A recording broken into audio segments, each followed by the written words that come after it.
Kits नहीं मिली तो practice नहीं हो पाएगी। अगर किसी कारणवश अगर प्रैक्टिस नहीं होती है तो अगर पार्टिसिपेट भी अगर कर लेते हैं तो हार ही मिलेगी, जीत कर तो नहीं आ सकता हूँ। एक किसान का बेटा आज इतने उच्च स्तर तक जा चुके हैं, लेकिन इनको पूछने वाला कोई नहीं है, कोई इनको देखने तक नहीं आ रहे हैं। खेलना ही चाहते हैं तो कुछ ऐसे स्तर से खेले कि जिला खेले, राज्य खेले, फिर राष्ट्रीय खेले, फिर अंतर्राष्ट्रीय खेले। ये नहीं कि अपने गली मोहल्ले में खेल कर भुला जाए और इतना ही तक सीमित रह जाए। नमस्कार, आप देख रहे हैं AHO न्यूज़। मैं हूं आपके साथ आरिफ हयात। इस वक्त हम मौजूद हैं ढाका प्रखंड के परसा गांव में।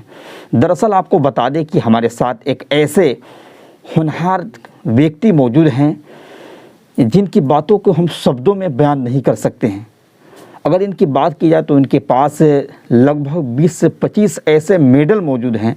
एक ग्रामीण क्षेत्र से निकलकर अपने पूरे ढाका क्षेत्र, पूरे चंपारण का नाम रोशन कर चुके, लेकिन इनके अंदर एक प्रतिभा की तो कोई कमी नहीं है, लेकिन अब तक इनको उस तरह का प्लेटफॉर्म नहीं मिल सका है जितना इनको मिलना चाहिए। तो इनसे ही इनकी पूरी सच्चाई जानेंगे। आज हम इनके आवास पे ही पहुँचे हैं परसा गाँव में। मेरा नाम चितरंजन कुमार, पिताजी का नाम राम प्रताप शाह, मम्मी का नाम उदवंती देवी, ग्राम परसा, पोस्ट बहलोलपुर, ढाका, पूर्वी चंपारण, मोतिहारी डिस्ट्रिक्ट है। चितरंजन जी, हमारी पूरी टीम की ओर से आपको सबसे पहले तो बहुत बहुत बधाई हो कि आपने इस ढाका सहित पूरे चंपारण का नाम जो रोशन किया है। जी, आपको भी धन्यवाद, क्योंकि आप इस चीज़ को इतना इनिशिएटिव लिए और मेरे घर पर आकर इसको कवर कर रहे हैं। सबसे पहले आप ये बताएं कि आप कौन कौन से खेल खेल चुके हैं। पहले तो मैं 2014 से कराटे स्टार्ट किया था। 2014 में कराटे स्टार्ट किया था, फिर 2019 तक लगातार खेला। और इसके बैकग्राउंड में 2017 से मैं लॉन बॉल का सिर्फ कैंप करता था। 4 साल कैंप किया। 4 साल बाद मुझे नेशनल कहाँ कैंप कर रहे थे? वो जो मैं कैंप किया था वो झारखंड में RK आनंद लॉन बॉल स्टेडियम था। 4 साल कैंप करने के बाद मुझे नेशनल में सिलेक्शन मिली, जो खेलो इंडिया के तहत सेंट्रल गवर्नमेंट का प्लान है। नरेंद्र मोदी जी 2018 में इसको स्टार्ट किए थे और उसके तहत मेरा सिलेक्शन हुआ, जो आसाम के गुवाहाटी में मैंने जाकर खेला। वहाँ खेलने पे मुझे कांस्य पदक मिला था। उसके अलावा आप कौन कौन से खेल खेल चुके हैं?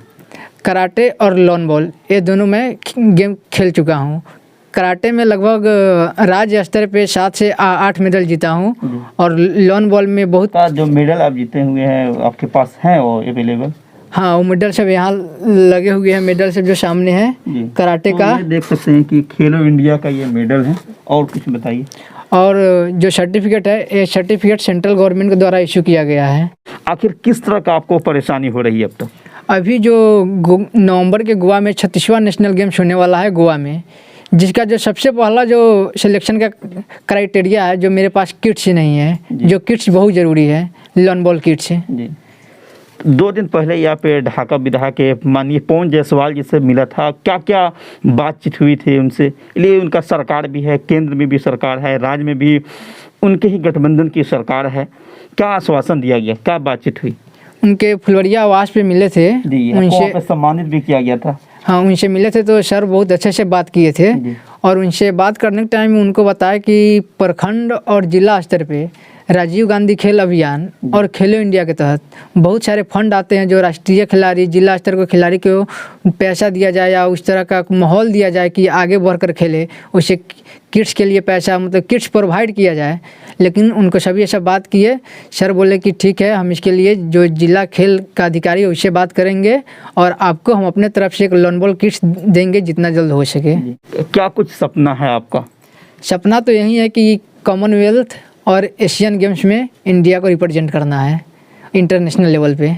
आपको इस खेल के प्रति दिमाग में सोच कैसे आया? जो मेरे सर है मुकेश सर, जो कोच है, वो खुद एक मिनी ओलंपिक इंडिया का होता है, 4 साल पे एक बार होता है नेशनल गेम्स, जिसे मिनी ओलंपिक कहा जाता है। उसमें वो सर मेरे मेडलिस्ट हुए हैं और उनसे मैं कनेक्ट था, तो वो हमको सभी इस गेम के बारे में समझाए कि क्या इसका स्कोप है, कैसे कैसे इसमें आगे आप बढ़िएगा। उनके बताने के थ्रू वो हमको एक बार अपने मन से झारखंड कैंप ले गए। कैंप जाने के बाद फिर मैंने वहाँ पे खेला, सब कुछ देखा, तो मुझे अच्छा लगा और उसके बाद से मुझे इस गेम में बहुत रुचि आने लगी, जिसके कारण 4 साल प्रैक्टिस किया। उसके बाद जाकर हमको नेशनल के लिए सिलेक्शन हुआ था।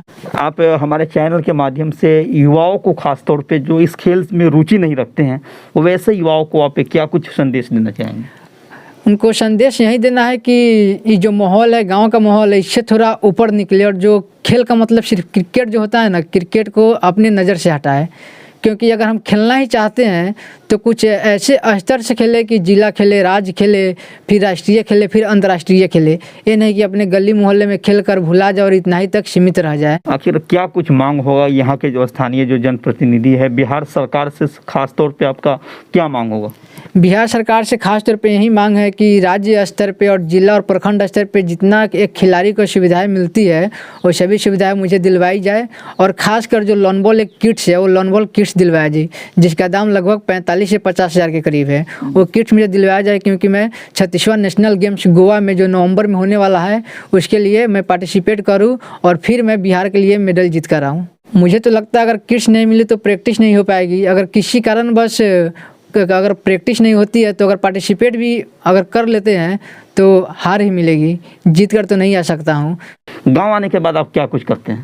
गांव आते हैं तो पहले तो जो मम्मी पापा का घर का कुछ काम हुआ वो सब कर लेते हैं, और फिर ढाके में कुछ स्टूडेंट्स है जो कराटे करते हैं, उनको भी टाइम निकाल कर उनको भी कुछ वहाँ जाते हैं, ट्रेनिंग देते हैं। क्योंकि मैं भी एक कराटे में फर्स्ट एंड ब्लैक बेल्ट हूँ, जो मास्टर डिग्री होता है, वो भी मुझे इंडिया की तरफ से मिली हुई है। हमसे बात करने के लिए आपका बहुत बहुत धन्यवाद। धन्यवाद आपका भी, जो इतने अच्छे से सभी चीज़ को कवर किया और मेरे गांव आए के जो मतलब कि बहुत रिमोट एरिया में और खेल के क्षेत्र में तो इतना पीछा है कि कुछ कहा नहीं जा सकता। आपको भी धन्यवाद। तो इस वक्त हमारे साथ मौजूद थे चित्तरंजन जी, जो लगातार 2014 से लेकर अब तक कई प्रतियोगिता में भाग ले चुके हैं और चंपारण सहित पूरे ढाका का नाम रोशन कर चुके हैं। लेकिन दुर्भाग्य की बात यह है कि अब तक इनको खासतौर पर बिहार सरकार हो यहाँ या चंपारण के लोकल जनप्रतिनिधि हो, उनके द्वारा किसी भी तरह का इनको सहयोग नहीं किया गया।